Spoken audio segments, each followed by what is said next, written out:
Greetings, CityNet members.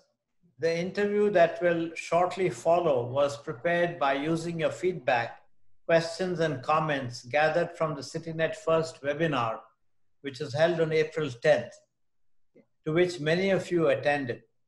We also conducted online survey as well as contacted many of our members through phone calls. Through these communications, we deepened our understanding on the problems and needs your cities are facing in regard to the COVID-19 outbreak and have reached out to key actors of the Seoul Metropolitan Government's response to COVID-19 to provide you with their solutions which might be relevant to your particular city. To respond to some of your most urgent questions on local responses to COVID-19, we have prepared for you today an insightful interview with two distinguished presenters, Mr. Cho In-dong, Deputy Mayor for Planning and Coordination, and Mr. Na Bing-ju, Director General of Civil Health Bureau. But before moving to the interview, we have a special introductory message from CityNet President and Mayor of Seoul, Mr. Park Won-soon, who will share with you his solidarity in this time of crisis. Without further ado, I'd like to introduce Mayor Park Won-soon. Thank you.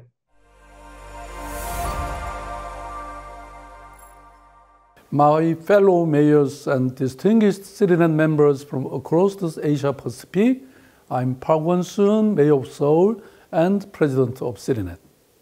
I'm deeply saddened to learn that the COVID-19 pandemic is greatly affecting many cities, causing distress, deaths, economic loss, and disrupting much of our everyday life.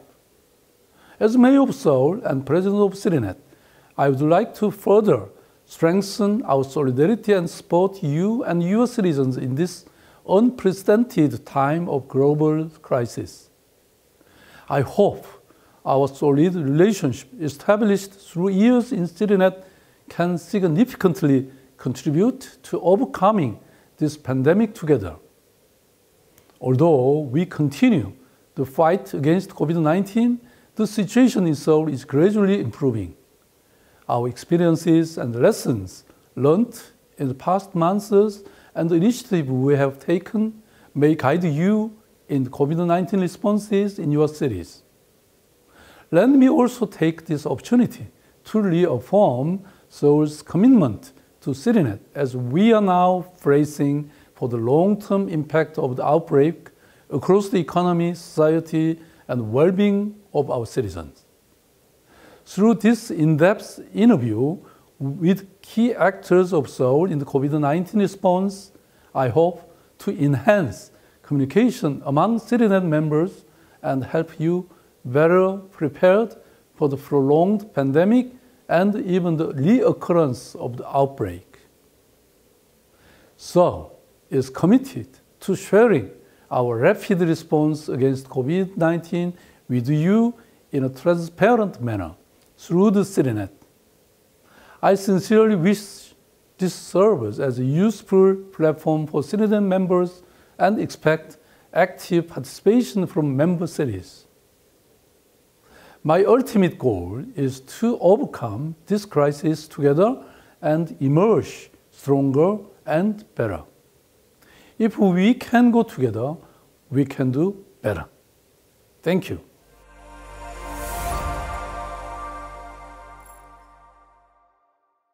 여러분 안녕하십니까? 시티넷 사무국 대표 임근영입니다. 이번 특별 대담은 시티넷 회원들이 코로나19 대응책과 전략들을 개선하는 데 도움이 될 수 있도록 지식 공유 차원의 시리즈 하나로 준비가 되었습니다. 아시다시피 서울시는 한국과 코로나19의 영향을 억제하고 완화하는 데 있어서 모범적인 사례로 떠오르게 되었습니다. 저희는 오늘 서울시의 고위 간부들을 이 자리에 모셔서 이야기를 나눠보면서 서울시가 전염병을 어떠한 요소로 또 어떠한 방식으로 사용해서 성공적으로 억제를 하는지에 대해서 질문을 해보려고 합니다. 첫 번째로 모실 분은 서울시의 코로나19 대응에 힘써주시는 서울시 조인동 기획조정실장님이십니다. 안녕하세요, 실장님. 네, 안녕하세요. 네. 예. 오늘 귀하신 시간 이렇게 내주셔서 감사드립니다. 네, 감사합니다. 먼저 인터뷰에 앞서서 우리 서울시를 대표해서 이 시티넷 회원 여러분들과 시청자 여러분들께 간단한 인사 말씀 부탁드리겠습니다. 예, 지금 코로나19가 팬데믹 현상이 돼서 전 세계적으로 이게 문제가 되고 있고, 이에 대한 어떤 대응에 있어서 여러 가지 지혜와 역량을 모아야 할 때라고 보입니다. 그래서 어떤 한 도시의 사례가 의미 있는 하나의 어떤 전달점이 되고 공유될 수 있다면 아주 가치 있는 것이다 생각되고요. 그런 측면에서 오늘 굉장히 의미 있는 자리다 이렇게 생각하고 있습니다. 네, 조 시장님 말씀 잘 들었습니다. 그럼 이번에는 보다 세부적으로 서울시의 대응과 또 현재까지의 상황에 대해서 서울시 우리 나백주 시민건강국장님께서 간단히 브리핑을 해주시겠습니다. 안녕하십니까. 저는 서울시 시민건강국장 나백주라고 합니다. 먼저 이 코로나19로 고통을 겪고 어려움을 겪고 계신 시티넷 회원 도시 여러분들께 아주 깊은 위로와 또 공감의 어떤 말씀을 드리고 싶습니다. 우리는 반드시 코로나를 극복할 수 있다는 그런 희망을 함께 나누고 용기를 얻었으면 좋겠습니다. 또한 아울러 이번 인터뷰에서 설명드리는 서울시의 코로나19 대응 정책이 여러 회원 도시에 아주 큰 도움이 되었으면 좋겠다는 그런 바람도 가져봅니다. 지난 1월 말 한국에서 코로나19 확진자가 최초 발생한 이후 5월 13일까지 전국의 전체 확진자 수는 1,962명이고 사망자 수는 259명에 이르고 있습니다. 서울시 한정에서 보면 확진자 수는 708명이고요. 사망자 수는 3명입니다. 지난 2월 대구와 경북 지역 내에서 특정 종교시설과 병원시설 등에서 집단 감염이 발생해가지고 한때 확진자 수가 좀 폭증한 그런 양상을 가졌지만은 현재는 코로나19 확산세가 좀 둔화한 상태에 있고 하루 5명 내에 확진자가 발생하고 있는 그런 상태에 있었습니다. 하지만 이제 최근에 이태원 클럽을 중심으로 해가지고 젊은 사람들을 중심으로 또 중소규모 확진이 발생하고 있어서 서울도 여전히 끝난 게 아닌 그런 어떤 어떤 과정을 거치고 있다 이렇게 설명 말씀을 드릴 수가 있겠습니다. 그리고 이제 그 대응과 과정에 대해서 저희들이 좀 간략하게 말씀을 드리자면 가장 중요한 것은 테스트, 트레이스, 트리트먼트 이 세 개의 T라고 하는 정책이 아주 중요했다라고 생각을 하는데요. 일단은 그 적극적인 대응과 관련해서 가장 먼저 저희들이 한 것은 감염이 의심되는 사람들을 대상으로 해가지고 적극적인 코로나19 검사를 광범위하게 시행해왔다는 점이 특징이라고 이야기를 할 수 있겠습니다. 5월 13일까지 전국적인 검사 건수는 67만 6,314건이고 그 중에서 이제 그 누적한 확진율은 1.6%에 이르고 있는 상황이고요. 또 그렇게 확진된 사람의 동선을 저희들이 역학조사를 통해서 찾아내가지고 추적을 해서 그걸 또 이 투명하게 시민들한테 공개를 해왔다는 점입니다.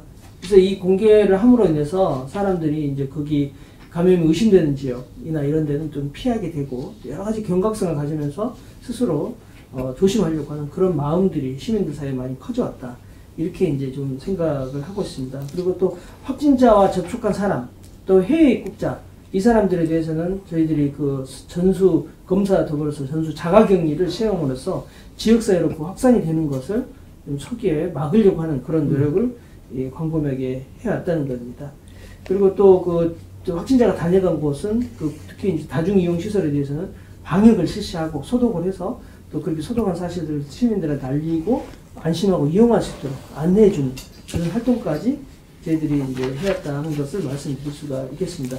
그 외에도 뭐 드라이브 스루 정책이라고 해서 차를 타고 가서 그 코로나 검사를 안심하고 받을 수 있도록 하는 것.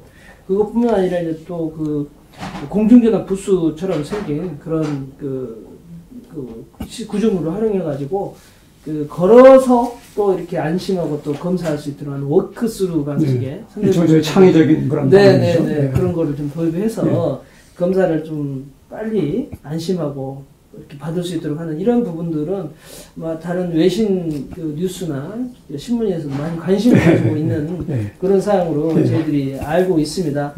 그리고 또 이게 이제 또 중요한 게 환자가 발생했었을 때 중환자가 그 중환자실이나 그 중증 치료를 제대로 받을 수 있도록 하는 게 중요한데 한꺼번에 확진 환자가 너무 많이 생기면 사실 이렇게 그런 부분이 좀 어렵습니다. 그래서 경증 환자는 또 경증 환자 치료 받을 수 있는 곳에 가서 중환자가 또 중환자 치료를 받을 수 있도록 하는 그런 부분이 중요한데 저희 서울시는 그런 차원에서 그 시립병원들에서 병상을 비워가지고 그런 환자들을 좀 받을 수 있도록 했고 또 이런 것들이 일반 환자가 갈 수 있는 병원을 또 지킬 수 있고 안심시킬 수 있는 그런 노력을 해왔다는 것입니다. 또 거기에 더불어서 생활치료센터라고 그래서 그 태릉 선수촌이라고 하는 그 운동선수를 위한 합숙 공간을 저희가 이제 생활치료시설로 개조를 해가지고 아주 뭐 무증상의 젊은 사람들이 거기 가서 치료를 받을 수 있도록 함으로써 그 중환자 치료 공간을 보호할 수 있고 또 그 공간을 우리가 좀 중환자를 위해서 더 아낄 수 있었다는 점이 상당히 좀 의미가 있지 않았나 이렇게 이제 생각을 합니다. 그래서 또 뿐만 아니라 그 사회적 거리두기 캠페인을 해와가지고 그 기업이나 이런 데가 재택근무를 하도록 하고 출퇴근 시간을 조정하도록 했을 뿐만 아니라 시민들이 가급적이면 사람들이 모이는 곳에 가지 않도록 하고 또 마스크도 착용 잘 하고 하는 그런 내용들을 했었는데 시민들이 굉장히 좀 잘 따라줬습니다. 네, 그래서 저희들은 그런 부분들이 그 코로나19에 그 대응하는데 굉장히 효과적으로 기여를 했던 것이 아닌가 이렇게 생각을 하고요.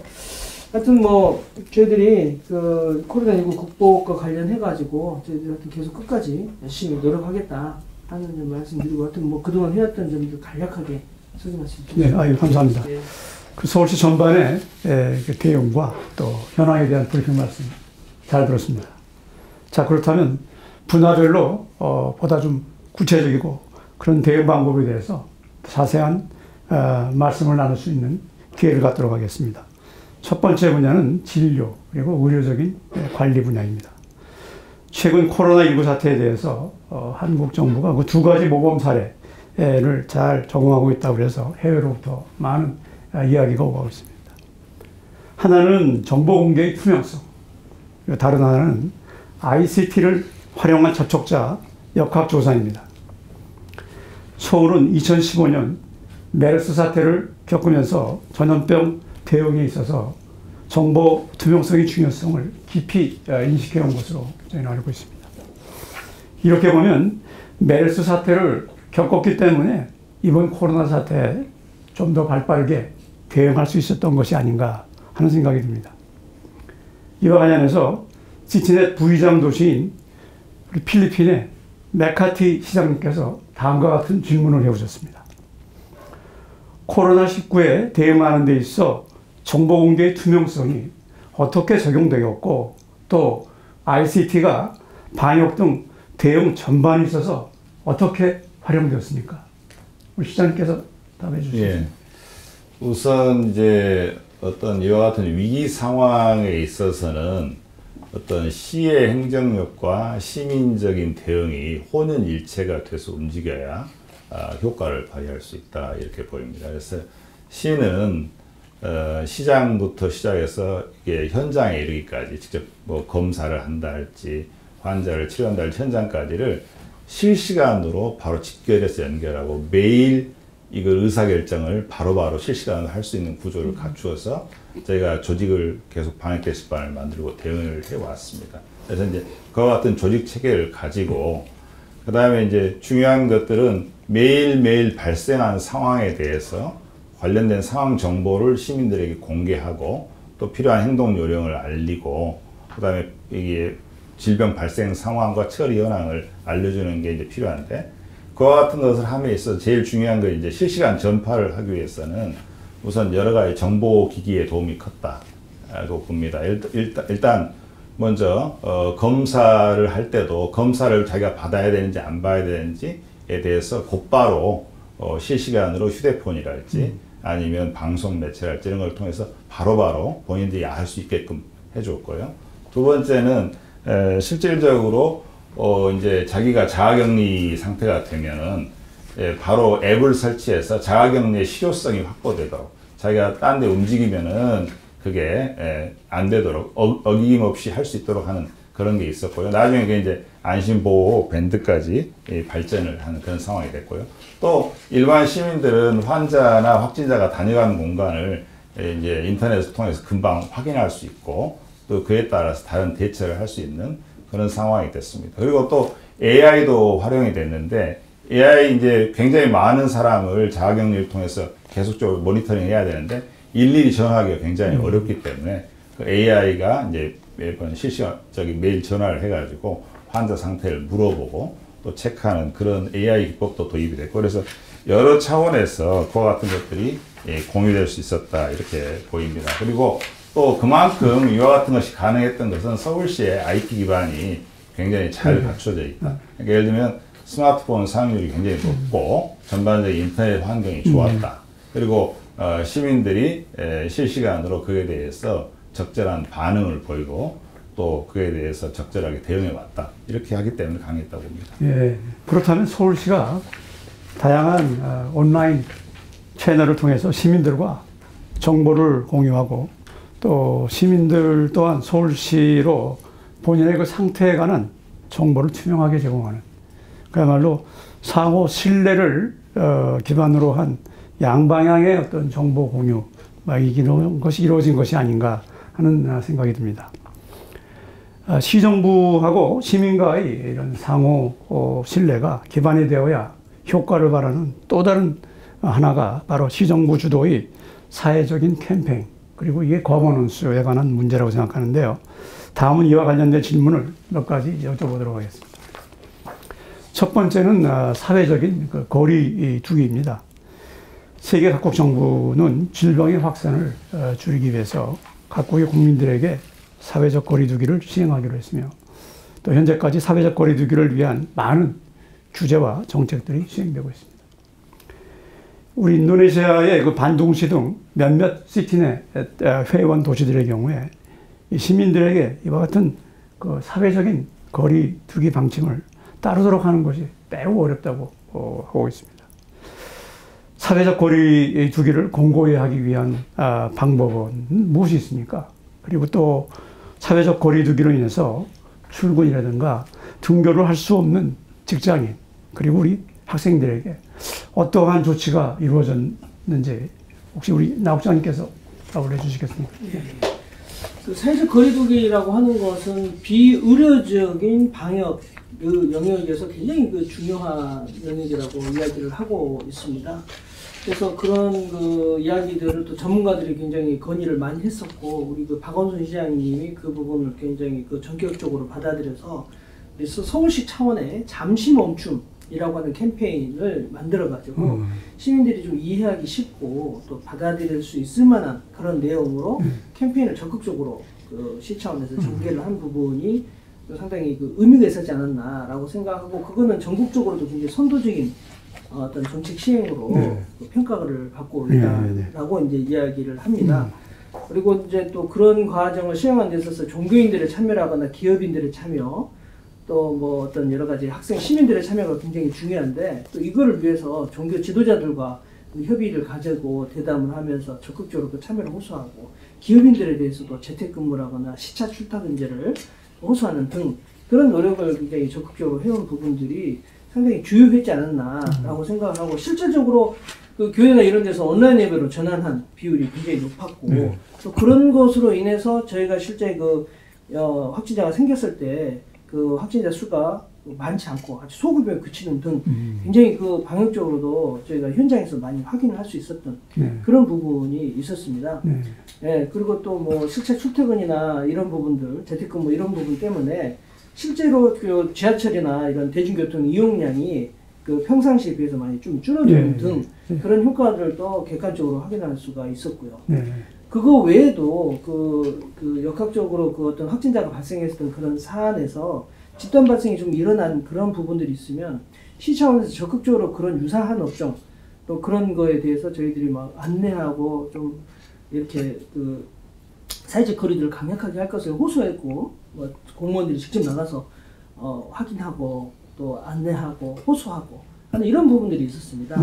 네, 뭐 그 대표적인 예로 이제 콜센터가 있었을 때, 그 확진이 생겼을 때 그 유사한 업종들에 대해서 했었고, PC방, 또 노래방, 뭐 그 다음에 이제 뭐 하여튼 그런 그 젊은이들이 많이 가는 데 대해서도 그렇게 했었는데, 실질적으로 그렇게 하다 보니까 많이 그 좀 이후에 그 거기서 확진자라도 확진자가 생겼을 때 그런 걸 잘 실천함으로 인해서 많이 번지지 않고 소규모로 발생하는 데서 그치는 등 그런 효과들을 저희들이 많이 봤던 것이 있었습니다. 그래서 그런 그 지도자들하고 같이 협력을 이끌어낸다거나 또는 그런 유사 사례가 있었을 때 유사한 업종들에 대해 적극적인 그 안내 홍보 이런 부분들이 또 같이 있었기 때문에 가능하지 않았을까. 네. 일반 시민들을 대상으로 시행한 사회적 거리두기와 또 학교, 회사, 종교 집단 등 많은 사람들이 이렇게 모이는 장소에 대한 구체적인 시행 방안에 대해서 나욱 장로님으로부터 말씀 잘 들었습니다. 자, 그렇다면 일반 시민 외에 서울시의 그 취약계층 지원 정책으로 어떤 것이 있었는지 궁금합니다. 조 시장님. 네.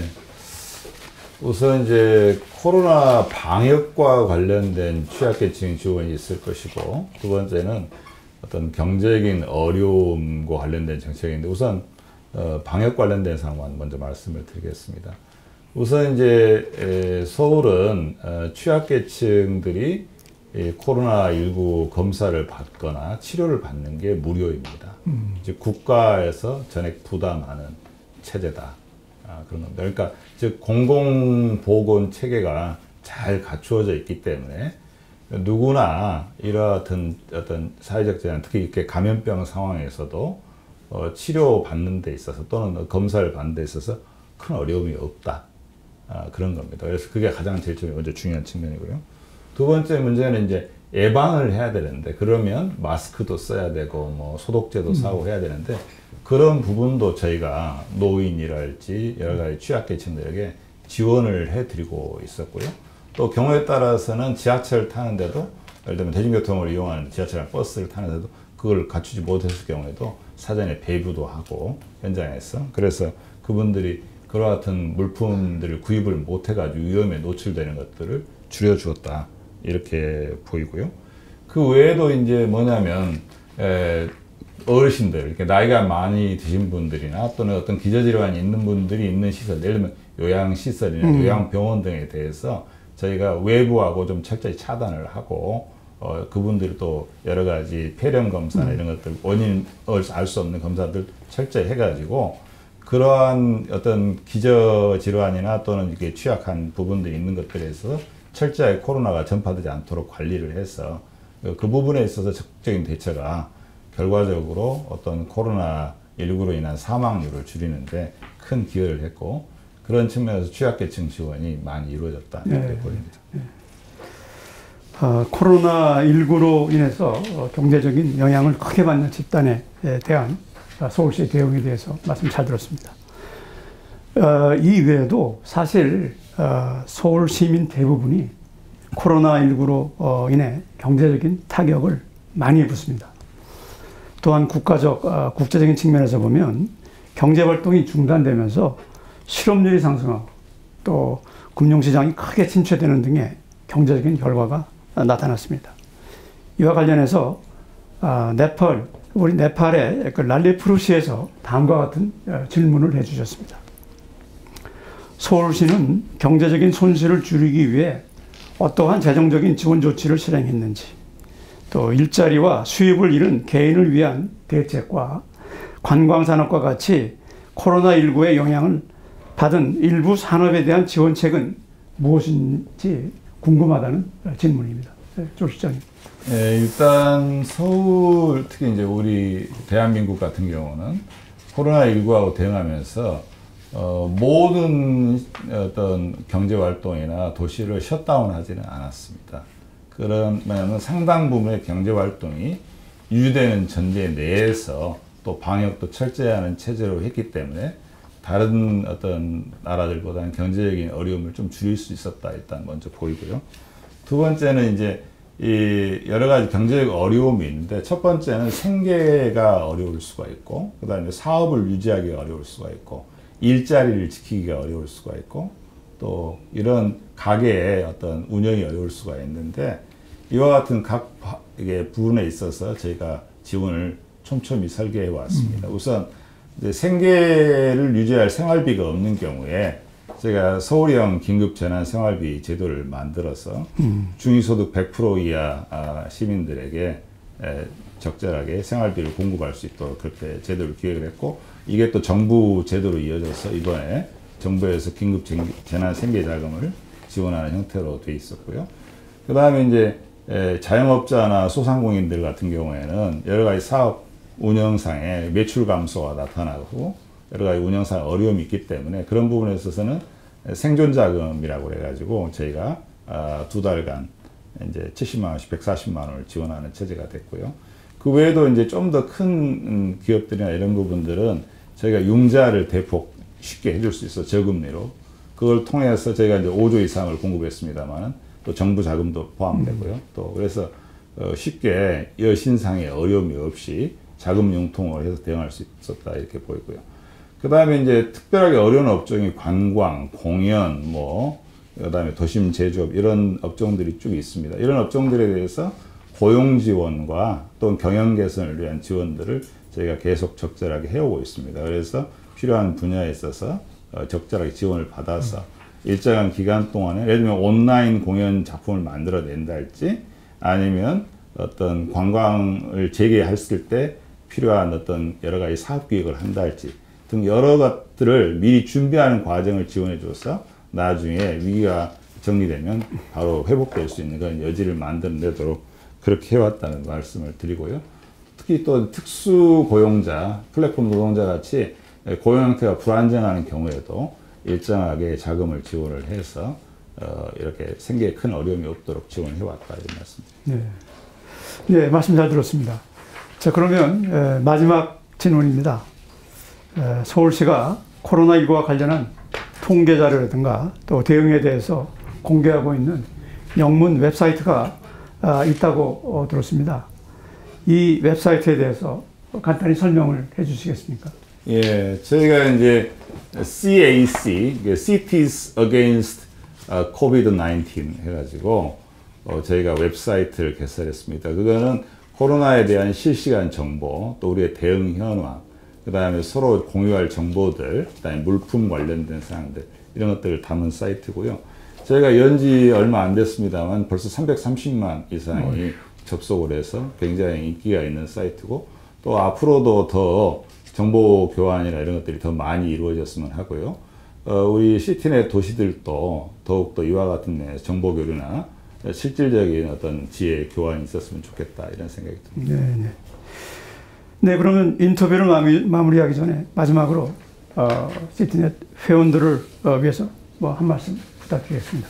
예, 이게 인류적 재난이 최근에 계속 발생이 되고 있습니다. 그리고 이거는 앞으로도 계속 닥쳐올 현상이고, 이제 문제는 재난이 발생된다는 것을 생각을 하는 경우에는 어떻게 대응하느냐, 미리 준비하느냐, 그것도 실제 상황이 발생했을 때 얼마나 효과적으로 움직일 수 있냐, 이런 부분이기 때문에 어떤 선행학습할 수 있는 사례나 이런 것들을 통해서 그런 것들을 배우고, 또 도시 간의 여러 가지 교류가 그런 측면에서 굉장히 중요한 하나의 이 해결책을 줄 수 있는 과정이다, 이렇게 생각합니다. 그래서 앞으로도 많은 교류가 있기를 기대합니다. 네, 감사합니다. 김학장님, 말씀. 네, 같습니다. 저도 이렇게 코로나 대응을 하다 보면 굉장히 기쁠 때도 있고 또 굉장히 어둡고 힘들 때도 있고 하지만 어쨌든 이제까지 인류 역사에서 감염병을 계속 해서 이겨왔으니까 희망을 가지고 계속 힘 합쳐서 교류하면서 그렇게 나가면 좋겠습니다. 네, 감사합니다. 네, 지금까지 서울시 조인동 기획조정실장님과 나백주 시민건강국장님을 모시고 코로나19에 대한 서울시의 대응과 전략에 대해서 자세한 말씀 들었습니다. 두 분 모두 귀하신 시간 내주신 데 대해서 다시 한번 감사드립니다. 감사합니다. 네, 감사합니다.